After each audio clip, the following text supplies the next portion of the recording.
It was impressed upon me to say something about this. And after I say it, then you'll know why I'm doing this. It's mainly a report of victory. Even though I'm still going through, even though there is still something that's going to come up, God still has everything under control. And I want to make sure that those that hear me, that they know expressly that no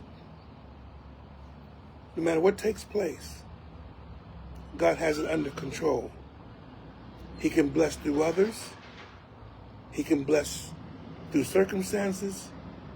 He can bless through situations, but God has it under control.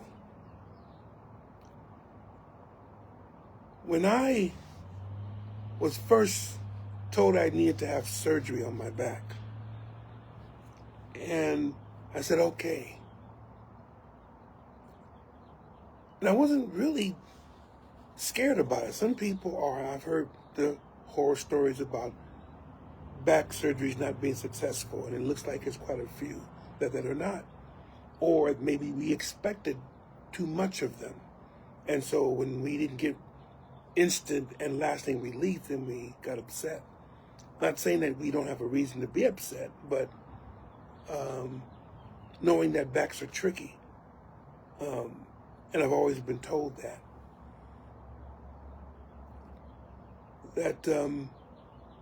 I wasn't sure about it at first, but as the pain went on and it got worse, I remember several times that even in taking my wife to the car and taking her to dialysis, that it was enough for me just to get her to the car and then go around the car and try to lift my legs up to get into the car.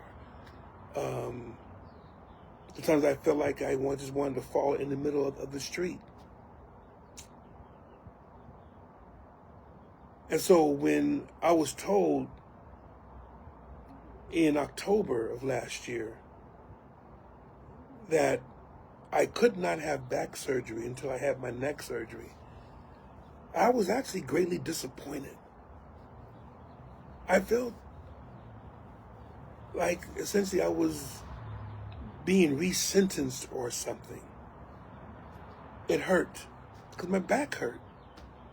And I couldn't do any of the things that I had wanted to do, couldn't move boxes around the house. My son had to do things I would normally do to keep the house straight. And to be honest, I was pretty low. But then I said, okay, it was explained to me why the neck had to be done first, that if anything happened, then essentially they rather would be able to deal with the neck first. So whatever the reason was, I said, okay. But then as the new year went on, I then had to set a date for surgery on my back. I said, Lord, you brought me through all these things. You've kept me. You've watched over me. You even worked it out so that my retirement worked in order for me to take care of Sister Heyman and to take away that worry, that fear, that concern. And that was good. That was good. But Lord, I'm having this back surgery, and I actually want this back surgery. I feel at peace about this back surgery. But Lord, I want it to come. I want them to do it. But in the meantime, keep my back. Keep it going until I can have the surgery. I know I'm going to have some pain, but help me to be able to bear it. I know my legs are going to get weak, but Lord, strengthen my legs. Or I'm going to be able to, there are times where I may end up crying out in pain, Lord, but don't put me to the point where I can't do anything at all. Help me to be able to last until the surgery. And I said, from this point, I'm taking it one day at a time, at the most, 1 week at a time. Just so that I can see what's going on. And as things went on, I also learned a very important thing. Take your medicine.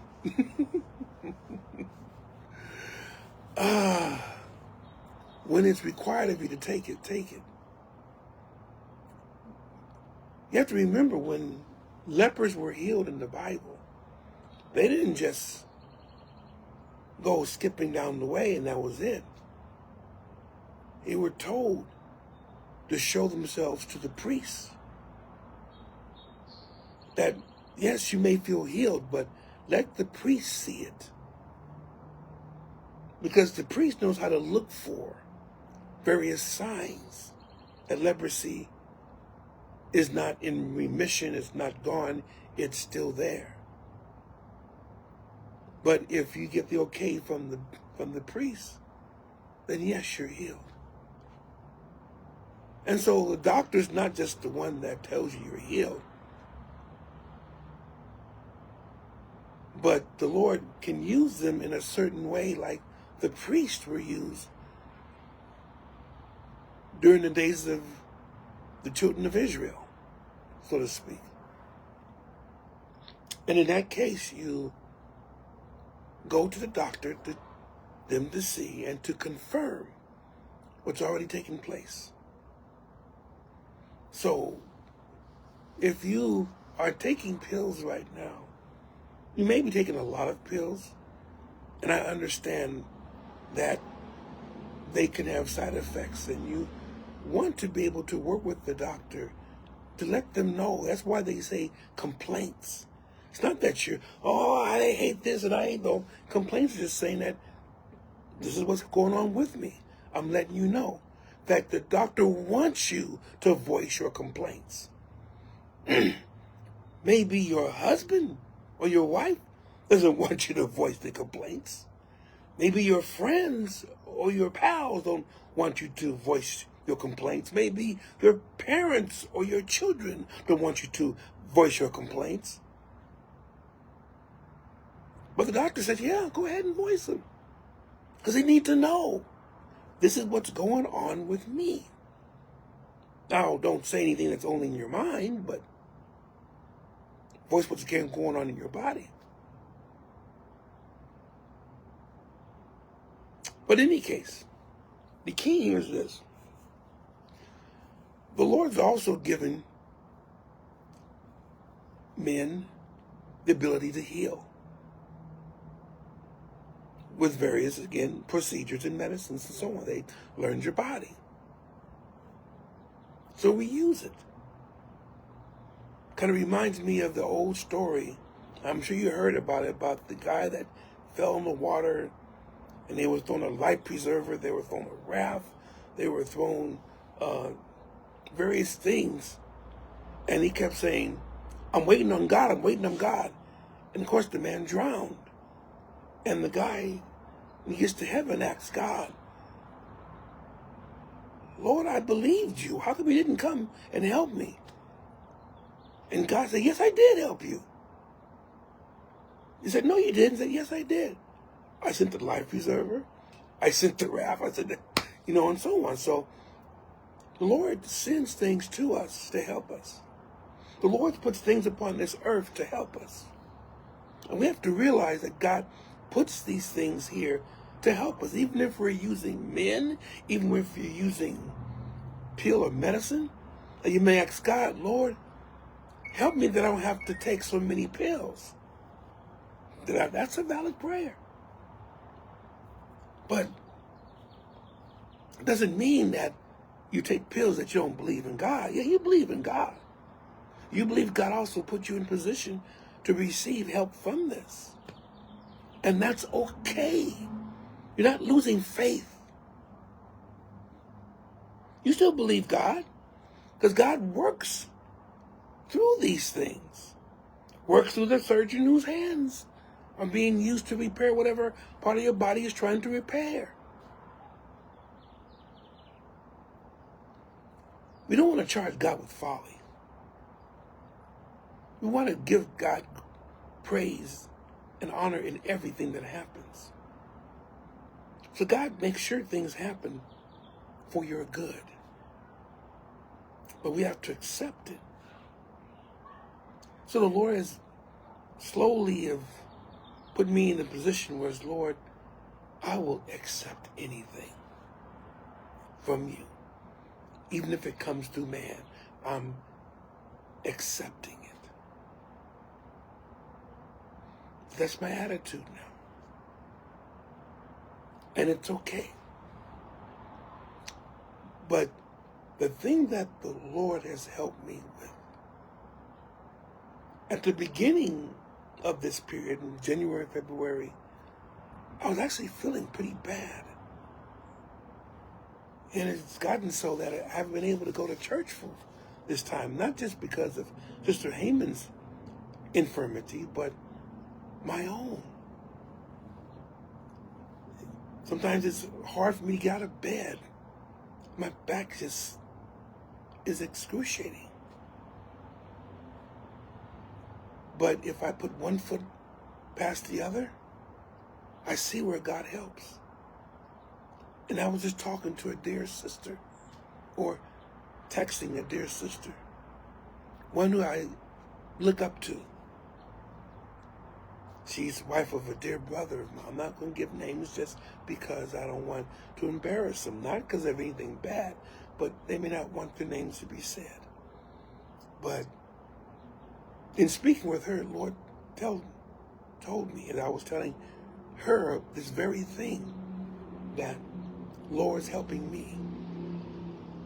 The Lord's helping me throughout this period. He's kept me. And someone said, go ahead and say it. Be a witness. Confess it. Acknowledge to everyone. And I'm telling everyone right now, the Lord has kept me. He has kept me. Remember, I didn't know if I was going to make it to this time without just being completely an invalid. I didn't know. The fears were there. The fears were there. And I had to trust God that every day, I take it one day at a time now. I rarely look past a week. But Lord, help me get through today. Help me to stand today. I have to go to the store today. Okay. I know it's going to hurt. But then it maybe doesn't hurt as much as I thought it was going to. So I'm leaning on the basket. Thank you for the basket that helps me to get through. But I have to get to the basket. Lord, help me to have the strength to get to the basket so I can use the basket. Help me to get the bags so I can put the bags in the car. The different things that we would take for granted, I'm thanking God for now. Thanking God for being able to drive. For a while there with my neck, I couldn't drive. At least not safely. I couldn't turn my back. Couldn't turn my neck. I couldn't just move here because my neck was stiff. It hurt. But every week, the stiffness gets less and less and less and less. And it's starting to feel, maybe it won't completely feel the way it used to be, but it gets closer and closer to that feeling, and it's good. It's good. I don't expect this body to be 100%. I'm getting old. The body was not made to last forever. The body was made so it can last for a little bit of time, and then it would deteriorate. In certain places, it may deteriorate more than others. For me, it was my back and my neck. And that's okay. You have to understand, saints, it's not all about, oh, I feel great. I'm 90 years old, and I feel like I can run all the way to so. No. I'm praying, Lord, keep me until you take me. So that, Lord, I can make use of that new body. I was talking about that with someone too today. That this old body,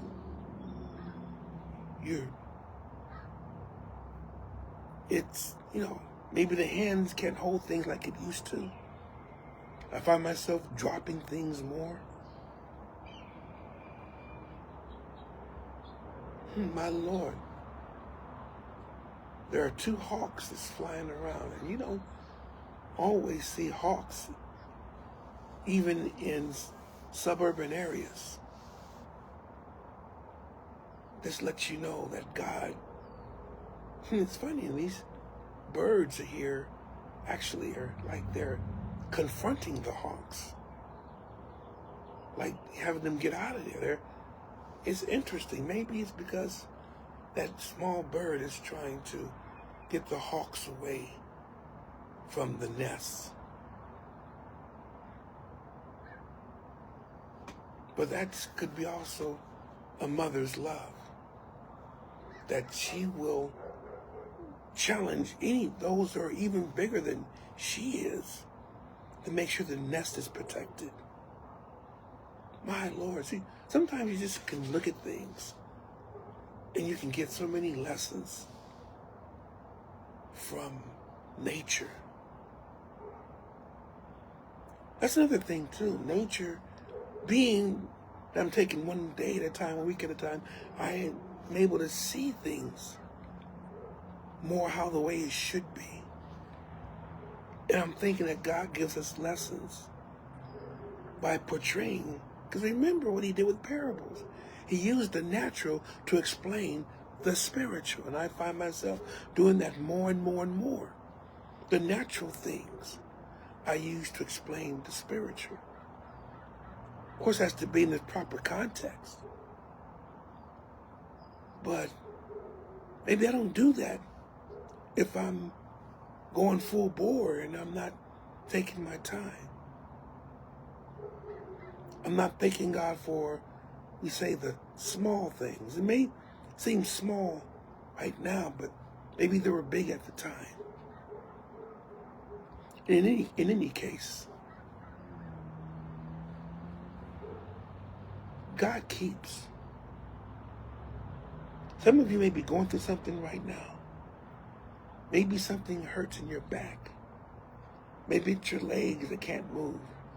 Maybe your arm hurts so much and you can't carry the things you used to. Maybe there's something in your eye. My wife had cataract surgery a couple of weeks ago.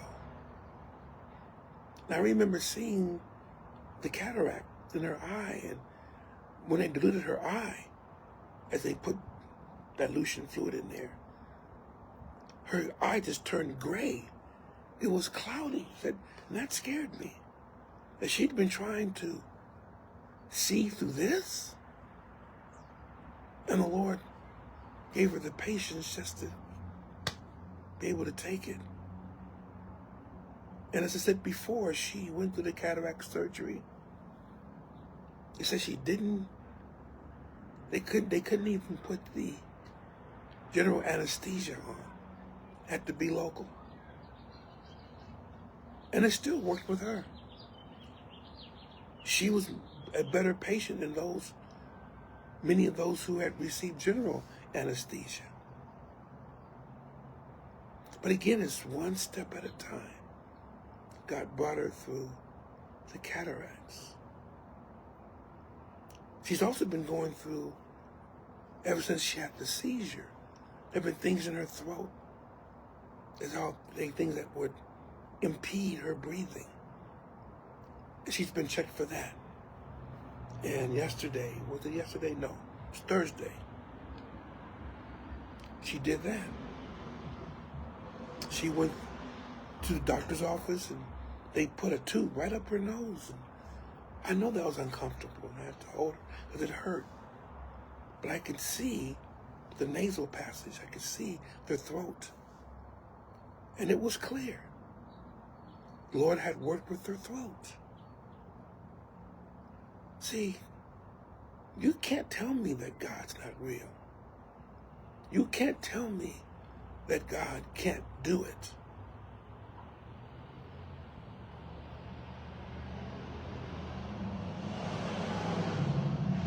Yes, we could be